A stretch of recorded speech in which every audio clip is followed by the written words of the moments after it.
Tidak ada barang yang hilang dari kasus pembunuhan seorang anak 9 tahun di Cilegon, Banten. Kemudian apa sebenarnya motif dalam kasus ini? Kita akan bahas bersama dengan Guru Besar Kriminologi FISIP Universitas Indonesia, Adrianus Meliala. Selamat pagi, Prof. Adrianus.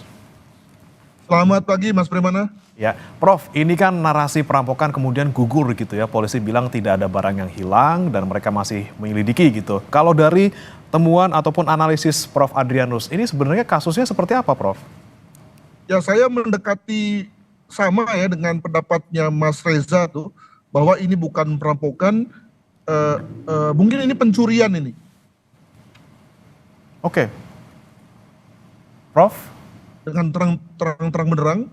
Ya, Prof. Adrianus, mohon maaf tadi audio sempat terputus, Prof. Bisa diulangi kembali, Prof? Ya, jadi saya agak sama dengan pendapatnya Mas Reza bahwa korban itu bukanlah target, tetapi lebih kepada orang yang berada dalam lintasan kegiatan sang pelaku. Pelakunya mau berbuat apa? Bisa berbuat rampok atau mencuri. Saya menduga ini adalah pencurian ini. Pencurian diam-diam, di mana kemudian pelaku tidak mau memperlihatkan jati dirinya, tapi kemudian anak korban muncul. Ya, karena itu rumahnya ya, mungkin dia sedang main, maka kemudian dalam rangka untuk menutupi jati dirinya, menutupi kekagetannya, maka kemudian dia menyerang korban secara berlebihan, sebagaimana disebutkan bahwa pada tubuh korban ada beberapa tusukan. Bayangkan anak kecil kena beberapa tusukan kan itu sudah lebih dari cukup ya. Hal mana kemudian langsung mengakibatkan kematian, dan kelihatannya juga beberapa tusukan itu tidak tusukan yang fatal. Terbukti bahwa yang bersangkutan masih hidup dan bisa sempat dibawa ke rumah sakit, namun kemudian meninggal dalam perjalanan. Demikian. Nah, ini kalau misalnya kita bilang ini soal pencurian yang mungkin gagal gitu ya, Prof ya. Tapi ini kan ada kejanggalan juga terkait dengan keberadaan ART maupun Satpam yang seharusnya kalau secara logika gitu di dalam rumah mewah yang semewah itu, masa tidak ada orang lain sih di dalam rumah itu. Nah, Anda juga melihat ada kejanggalan di sana, Prof? Betul, jadi lanjutan daripada bahwa bahwa ini adalah kegiatan pencurian, maka bisa diduga bahwa pencurian itu dilakukan oleh orang dalam, ya. Oleh orang dalam bisa tadi ART atau Satpam, atau mungkin juga tamu yang datang tanpa termonitor oleh Satpam di perumahan. Nah, tentu orang itu bukanlah orang lain ya, bisa saja saudara, bisa saja kenalan lama yang kemudian bisa diterima diterima bertamu dan tidak menimbulkan kecurigaan. Lalu kemudian dalam prosesnya di situ dia mulai mencuri, kemudian ternyata dalam ruangan misalnya begitu ada anak yang yang kemudian melihat dan kemudian dibunuhnya. Jadi saya menduga bahwa ini bukan orang lain, bukan orang jauh ya. Dan saya juga sudah menduga bahwa polisi tentu memiliki feeling untuk itu, memiliki semacam dugaan untuk itu. Namun kemudian polisi tentu memastikan ya dengan cara membuat satu proses interogasi dan juga selidik TKP yang baik untuk kemudian sampai pada satu kesimpulan. Demikian.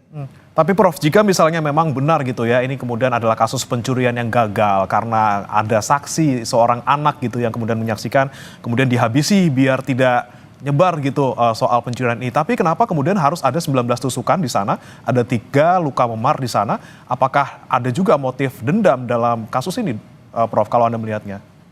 Ya tentu pada tahap ini, apalagi kita sebagai pengamat ya tentu bisa saja membuka kemungkinan itu. Nah, masalahnya adalah bahwa kalau itu adalah tindakan yang terutama karena motif dendam, maka pertanyaannya adalah bahwa apakah benar selama ini ada hubungan yang kurang baik antara pelaku dengan keluarga, sehingga kemudian lalu ada satu pencetus yang luar biasa yang bersifat emosional dan kemudian meletup demikian rupa, sehingga kemudian lalu melahirkan satu kemarahan, satu ledakan emosi, berbuah pada 19 tusukan gitu ya. Nah, mungkin saja pada titik ini hal itu terjadi. Saya tidak menafikan, apalagi ketika ada kemungkinan misalnya ART atau supir atau tukang potong taman lah dan seterusnya, itu kemudian lalu mengalami ketersinggungan dengan keluarga, mungkin sekali terjadi ya. Hal mana kemudian anak menjadi sasaran kemarahan tersebut. Demikian.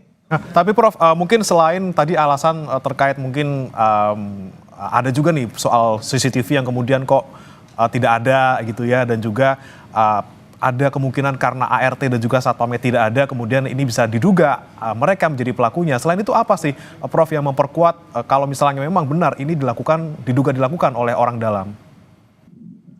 Jadi saya bayangkan bahwa dengan TKP yang seperti ini kan tentu TKP mudah ya. polisi itu tentu harus segera in control ya, mengendalikan situasi, segera mewawancarai para orang-orang yang diduga itu, lalu dengan cara terpisah dan kemudian melakukan cross check ya. Jadi oke lah tidak ada CCTV, tapi dengan adanya satu keterangan yang bersifat konfirmasi dari satu dengan yang lain, maka sebetulnya polisi bisa menduga pada titik ini, jam ini, di lokasi ini ada apa, begitu ya. Nah, maka lalu kemudian bisa ditrasir lagi dengan adanya sidik jari, dengan adanya DNA, hal itu bisa menggantikan posisi daripada CCTV tentang kontak fisik yang terjadi antara pelaku dan korban. Saya kira itu ya. Dan saya juga menduga sekali bahwa dengan lokasi seperti ini, TKP seperti ini, pasti polisi sudah memiliki banyak data. Cuma tadi agar kemudian lalu tidak spekulasi kemana-mana, demikian juga tidak lalu pihak-pihak yang terlibat itu lalu kemudian keluar dengan skenario lain, maka kemudian disebutlah bahwa polisi sedang mencari, sedang mendalami dan seterusnya. Demikian. Oke, Prof. Kemudian ini juga yang menjadi sorotan terutama oleh masyarakat juga terkait dengan peran seorang ayah korban yang juga seorang politisi nih, Prof. Yang ini mungkin kebetulan ya, karena di 2 hari sebelum kejadian ini di tanggal 14 Desember, ini ayahnya baru dilantik jadi Dewan Pakar DPD PKS Kota Cilegon. 2 hari kemudian ada nih kejadian pembunuhan seperti ini. Apakah juga ada kemungkinan, Prof, ada motif politik ataupun pelakunya ini adalah terkait dengan posisi ayah korban yang sebagai seorang politisi? Ya tentu narasi seperti ini memang menarik ya, namun dari pengalaman banyak tidak benarnya begitu ya. Kita dengan mengaitkan itu lalu seakan-akan ada konteks cocokologi gitu ya. Nah, saya lebih berpendapat pada konteks ini apakah karena dendam ya, atau juga karena pencurian, itu adalah 2 hal yang lebih mungkin ketimbang ada motif-motif politik yang terkait dengan profesi bapaknya. Jangan lupa bahwa kalaupun misalnya dibilang profesi politik, bayangkan bahwa bapaknya bukan ketua DPD gitu ya, yang mungkin lebih vital atau lebih mungkin untuk membuat orang sakit hati ya, misalnya dalam rangka penunjukan pengurus cabang atau yang lain ya. Sementara sebagai penasihat itu tentu tidak berada pada posisi yang membuat orang sakit hati atau marah ya. Mengingat penasihat itu lebih kepada fungsi-fungsi advisory atau fungsi-fungsi pemberian saran saja. Demikian. Berarti memang dari segi posisi juga bukan posisi yang dalam tanda kutip ini inilah ya, bisa memicu orang untuk melakukan hal seperti ini. Kemudian Prof, ini kan 8 saksi sedang diperiksa oleh polisi. Kemudian bagaimana seharusnya dilakukan oleh polisi untuk mengungkap kasus ini? Tadi terutama untuk orang-orang yang di dalam gitu ya, mungkin ART dan juga Satpam yang tidak ada di tempat waktu di lokasi, dan juga mungkin tetangga. Apa yang kemudian harus didalami oleh polisi untuk menemukan pelaku yang sebenarnya? Ya, kita misalnya mengetahui yang namanya alibi kan. Nah, maka tentu masing-masing pihak, khususnya pelakunya, tentu akan mengupayakan membuat alibi yang semeyakinkan mungkin agar kemudian kecurigaan tidak tertuju padanya. Nah, masalahnya lah bahwa ketika alibi satu dibuat, maka ada alibi yang lain yang kemudian tidak masuk tuh ya. Jadi kalau misalnya dia bilang bahwa si pelaku berada di luar rumah, maka tentu akan ada yang bilang bahwa yang bersangkutan tidak di luar rumah, kan begitu kan. Nah, kegiatan saling mencocokkan itulah yang nampaknya akan cukup lama memakan waktu kepolisian ya. Tapi at the end of the day saya kok yakin ya bahwa dengan lokasi seperti itu, jumlah saksi yang juga tidak terlalu banyak, apalagi dengan TKP yang sudah di-seal ya, sudah di polis lain, maka tentu cepat atau lambat polisi akan tahu siapa pelakunya. Demikian. Baik, Prof, ini kan kemudian tadi Anda bilang bahwa kemungkinan dilakukan oleh orang dalam, kemudian ada juga narasi soal pencurian yang gagal, kemudian pelaku diduga ini membunuh korban karena ketahuan. Tapi jika kita melihat kemungkinan lainnya, Prof, jika misalnya ini adalah sebuah pencurian ataupun perampokan random gitu yang menyasar sebuah rumah mewah, bagaimana Anda melihatnya? Apakah kemungkinannya itu tetap ada, Prof? Karena lagi-lagi ini tidak ada barang yang hilang loh. Kalau misalnya pun ketahuan, kemudian saksi dibunuh, mereka juga masih bisa loh ngambil barang-barang lain yang ada di rumah itu. Ya kalau perampokan itu umumnya terbuka ya, dan mengandalkan betul pada kekuatan dari kelompok perampok ya, makanya biasanya melengkapi diri dengan jumlah orang, dengan senjata, bahkan senjata api, agar kemudian menghasilkan kemampuan break in ya, kemampuan mendobrak cepat, mengambil barang, lalu kalau perlu menghabisi orang-orang yang ada di situ, lalu kemudian segera keluar secepat mungkin. Nah, itu biasanya terjadi di lingkungan perkotaan yang padat ya, dan ada konsentrasi modal ya dalam bentuk misalnya ada barang, ada perhiasan yang mahal-mahal, maka dipakailah cara perampokan. Nah, maka pada konteks ini, kalau pada konteks pemukiman, maka untuk apa pakai perampokan ya? Apalagi ketika dinyatakan bahwa tidak ada orang yang keluar masuk, tidak ada kecurigaan tentang adanya tamu atau orang yang dalam jumlah besar begitu ya, maka palingnya adalah orang dalam saja.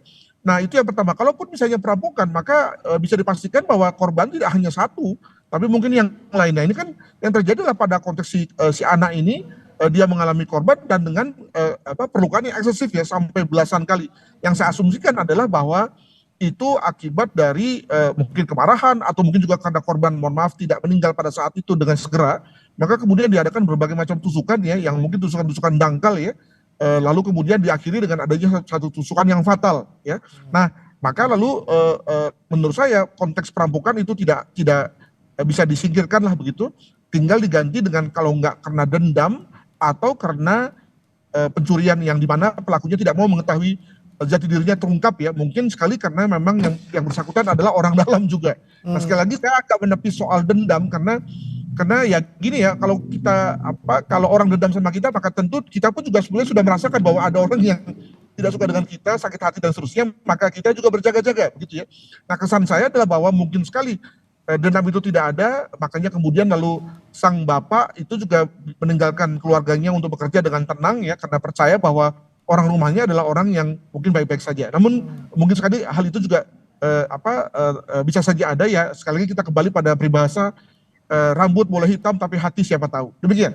Nah, Prof, ini kemudian yang menjadi pertanyaan juga terkait dugaan pelakunya. Ini apakah memang orang yang memang sudah biasa melakukannya atau lagi-lagi nih orang dalam yang tidak biasa melakukan kejahatan sehingga ini kok tidak ada upaya untuk menghilangkan barang bukti, bukan barang bukti sih, menghilangkan korban. Biasanya kan kalau misalnya pelaku yang profesional atau pelaku yang sudah berkali-kali melakukan, ada upaya gitu ya, Prof, untuk bisa menghilangkan jejak, misalnya menghilangkan jenazah korban. Nah, ini kan kemudian jenazah dibiarkan begitu saja hingga ditemukan. Melihatnya seperti apa untuk dugaan pelaku ini, Prof?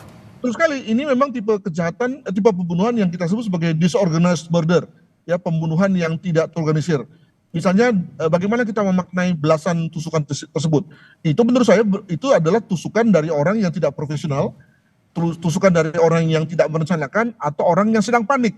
Ya, saya tadi menduga bahwa berbagai tusukan itu adalah tusukan yang dangkal, yang mungkin tidak mengena, paling-paling mengena pada tulang gitu ya, atau mungkin tidak mengena pada tulang.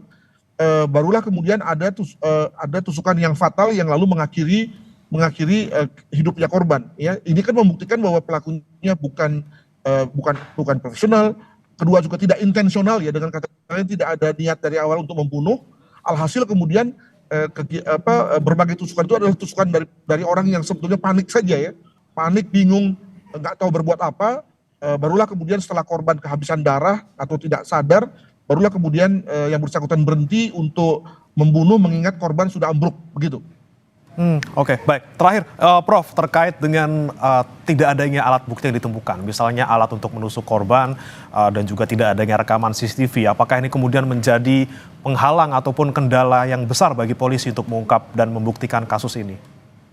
Boleh jadi, namun jangan lupa bahwa masih ada tadi ya keterangan yang segar dari para saksi yang 8 orang tadi, yang ketika akan di cross check kan kemudian lalu segera bisa mengarah pada siapa yang kemudian menjadi pelakunya. Itu yang pertama. Yang kedua, pasti ada DNA tertinggal ya.